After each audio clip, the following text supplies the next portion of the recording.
Dengue প্রকোপের সবথেকে ভয়াবহ মাস, কিন্তু তবে রাজধানীতে এর আগেই এখন ডেঙ্গুর প্রকোপটা দিন দিন বেড়েই চলেছে। ঢাকা দক্ষিণ সিটি কর্পোরেশনে আছেন সহকর্মী মাঝার ইমন। তার কাছ থেকে জানতে চাই ডেঙ্গুর সবশেষ পরিস্থিতি রাজধানীর। মাঝার, কি অবস্থা, কি দেখতে পাচ্ছেন? ডেঙ্গু মশা নিধনে সিটি কর্পোরেশনের কোনো উদ্যোগ দেখা যাচ্ছে কি?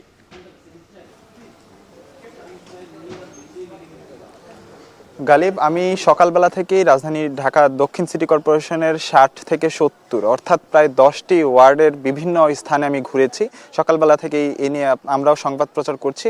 এই মুহূর্তে আমি ঢাকা দক্ষিণ সিটি কর্পোরেশনের 70 নম্বর ওয়ার্ডে রয়েছি। মেন্দিপুর যে গ্রামটি রয়েছে, এই গ্রামে রয়েছি।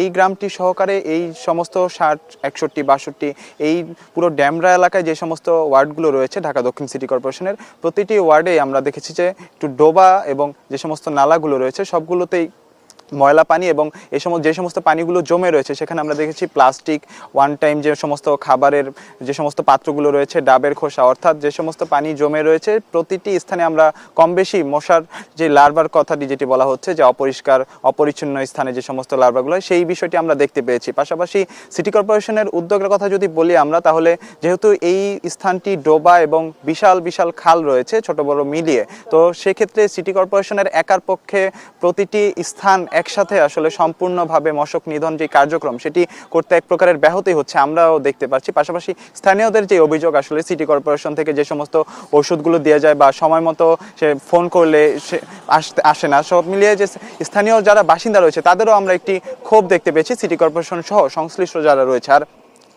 সেপ্টেম্বর মাসে মূলত আমাদের দেশের বা রাজধানী সহ যে ডেঙ্গুর প্রকোপের যে চূড়ান্ত সময় হিসেবে ধরা হয়, সেই হিসেবে এখন থেকেই যেভাবে ডেঙ্গু আক্রান্তের সংখ্যা বাড়ছে সেটি একেবারেই আশঙ্কাজনক বলছে সংশ্লিষ্ট যারা রয়েছে। এক্ষেত্রে স্থানীয় জনপ্রতিনিধিদের সাথে আমাদের কথা হয়েছে, তারা যেটি বলছে যে মানুষের জনসচেতনতা সম্পৃক্ত করতেই তারা কাজ করছে। একার যে সিটি কর্পোরেশন বা সংশ্লিষ্ট যে সমস্ত কর্তৃপক্ষ রয়েছে তাদের একার পক্ষে এই সমস্ত কাজ করে আসলে সম্ভব নয়। বিস্তৃত এলাকা জুড়ে যেই সমস্ত ময়লা আবর্জনা রয়েছে সেটি একার পক্ষে সম্ভব নয়।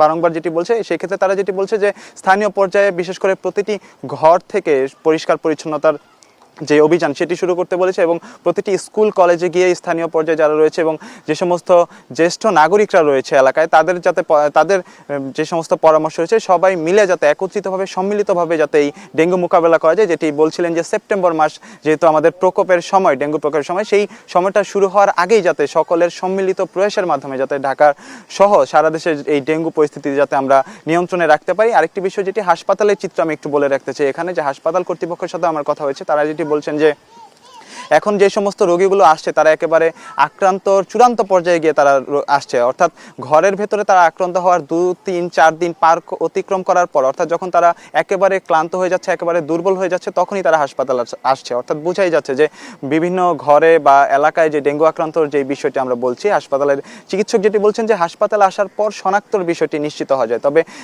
ভেতরে যে সমস্ত উপসর্গ রয়েছে, জ্বর ঠান্ডা সহ যে সমস্ত উপসর্গ রয়েছে, সেই উপসর্গ নিয়ে অনেকেই তাদের যে ঘরে বসবাস করছে সেই ক্ষেত্রে ডাক্তারের যেই পরামর্শ যে ছোটোখাটো যদি জ্বর অনুভব হয়, পাশাপাশি ঠান্ডা যদি অনুভব হয়, সেক্ষেত্রে তৎক্ষণাৎ যাতে তারা হাসপাতালে বা নিকটস্থ যে সমস্ত চিকিৎসা কেন্দ্রগুলো রয়েছে সেখানে যাতে তারা দেখায়। আরেকটি বিষয় যেটি যে আমরা যে উদ্যোগের কথা বলছিলাম, সকলেই যেটি বলছে যে সকলের সম্মিলিত প্রয়াসের মাধ্যমে যাতে উদ্যোগ গ্রহণ করা হয়। আমার হচ্ছে স্বাস্থ্য যে সমস্ত সম্পৃক্ত যে সমস্ত সিনিয়র ডাক্তার রয়েছে তাদের সাথে কথা বলা হয়েছে, তারা যেটি বলছেন যে তাদের যে ডেঙ্গু মোকাবেলার যে বিষয়টি, যে ভয়াবহ প্রকোপ নেওয়ার আগে যাতে এই সম্মিলিত প্রয়াসের মাধ্যমে যাতে এই ব্যবস্থা গ্রহণ করা হয়, তাহলে ডেঙ্গুর যে প্রকোপ সেটি আসলে অনেকটাই কমে আসবে। তো এই ছিল আমার কাছ থেকে সবশেষ পরিস্থিতি। রাজধানীর ডেঙ্গু পরিস্থিতির খবর জানাচ্ছিলেন সহকর্মী মাঝার ইমন। শুনছিলাম তার কাছ থেকে।